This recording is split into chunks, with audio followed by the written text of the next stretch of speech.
Assalamualaikum warahmatullahi wabarakatuh. Nama saya Fazilah Hanum, kelas Tadris IPA 5A, Fakultas Tarbiyah dan Keguruan, UIN Suska Riau. Baiklah, di sini saya akan mempresentasikan sebuah materi yang berjudul Alat Peraga Lift Sederhana untuk memenuhi UTS mata kuliah rekayasa alat-alat labor. Baiklah, yang pertama saya akan membacakan latar belakang masalah kenapa saya memilih alat peraga lift sederhana ini, yaitu penggunaan alat peraga harus sesuai dengan materi pokok bahasan yang diberikan, sehingga di dalam proses belajar mengajar akan terjadi komunikasi timbal balik antara guru dan siswa. Salah satu materi pokok ajar IPA Fisika di SMP adalah materi hukum Newton. Masih banyak siswa yang sulit untuk membedakan antara hukum Newton 1, 2, dan 3, sehingga mereka tidak memahami konsep dasar dari hukum Newton tersebut. Selain itu, kebanyakan guru dalam mengajar materi hukum Newton hanya menyebutkan contoh penerapannya saja, tanpa disertai dengan alat peraga. Padahal, alat peraga mempunyai daya tarik sendiri bagi siswa yang mampu memacu motivasi belajarnya. Berangkat dari latar belakang tersebut, maka sangat perlu dilakukan inovasi baru dalam pembelajaran hukum Newton dengan cara menggunakan alat peraga lift sederhana agar siswa lebih tertarik, memotivasinya dalam belajar, dan bisa memberikan pemahaman yang cepat tentang materi hukum Newton tersebut, terutama hukum Newton 1 dan 3. Selanjutnya, rumusan masalah dan tujuan penelitian.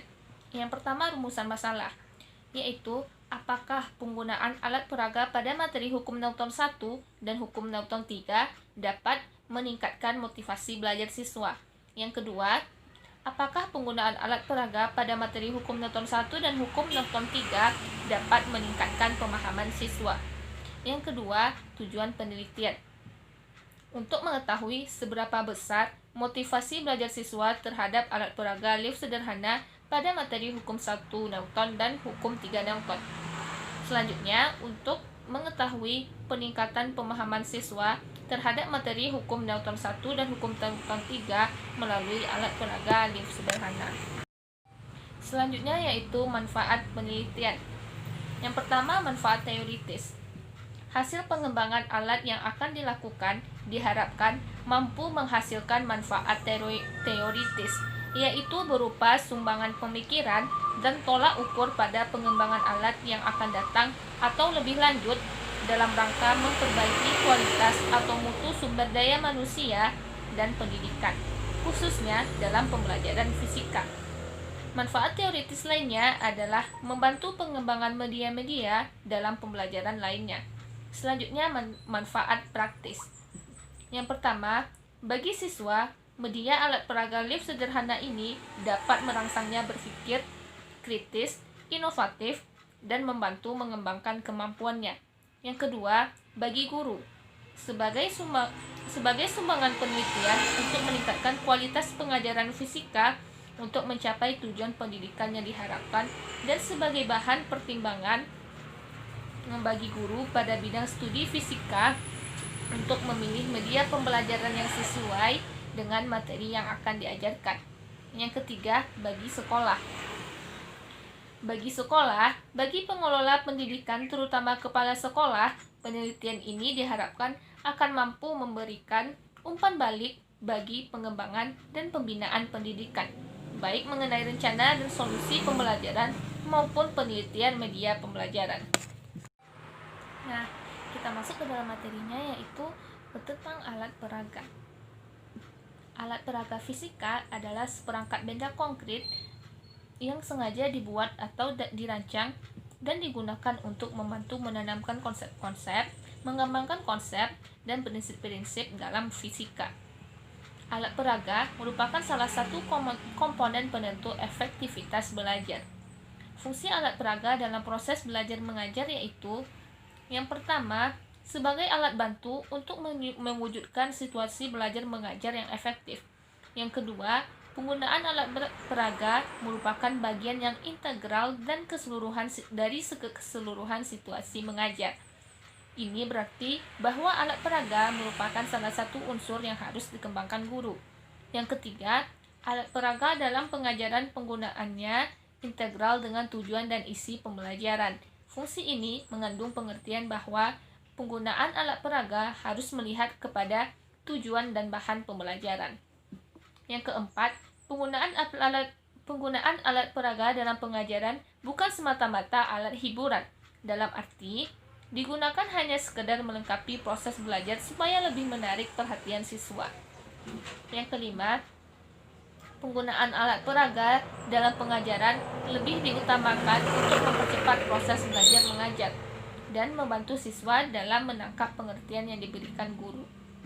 Yang keenam, penggunaan alat peraga dalam pengajaran diutamakan untuk mempertinggi mutu belajar mengajar. Selanjutnya, manfaat alat peraga dalam proses belajar mengajar. Yang pertama, dengan alat peraga dapat meletakkan dasar-dasar nyata untuk berpikir. Yang kedua, dapat memperbesar minat dan perhatian siswa untuk belajar.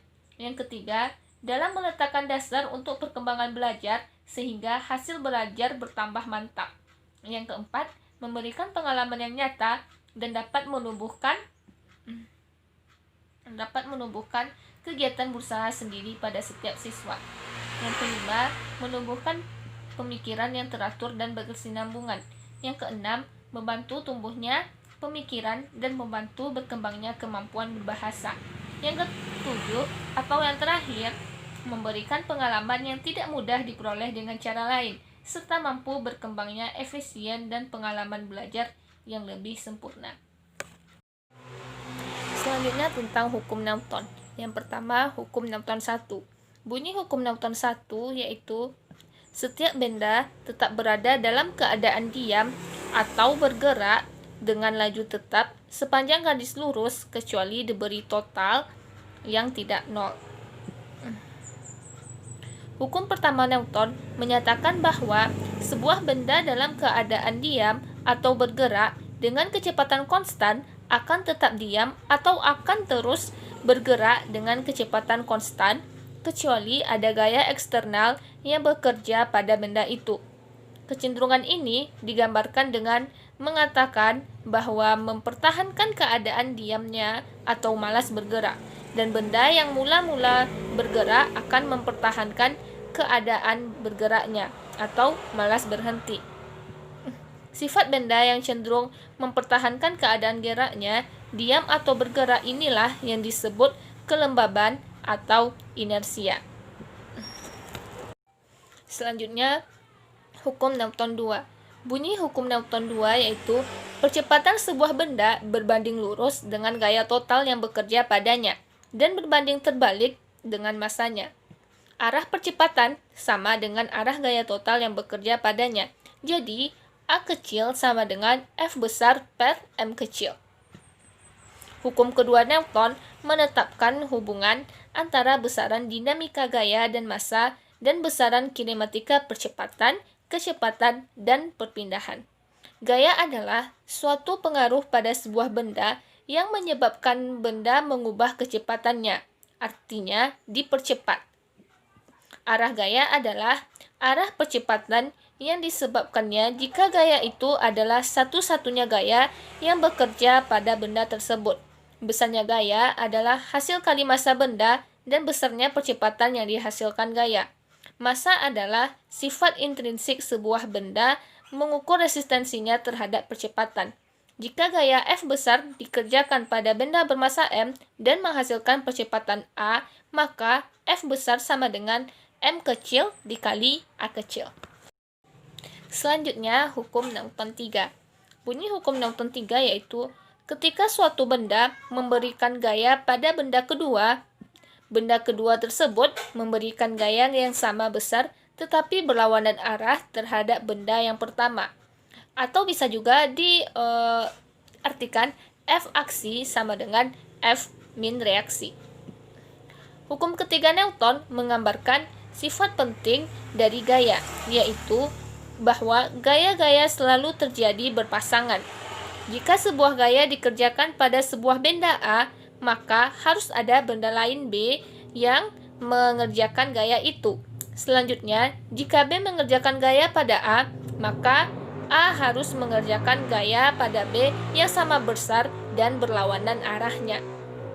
Sebagai contoh, bumi mengerjakan gaya gravitasi Fg pada sebuah benda proyektil yang menyebabkannya dipercepat ke bumi. Menurut hukum ketiga Newton, proyektil mengerjakan gaya pada bumi yang sama besar dan berlawanan arahnya.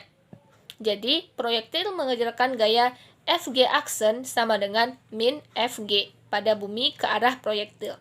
Jika gaya adalah satu-satunya gaya yang bekerja pada bumi, bumi akan dipercepat ke proyektil.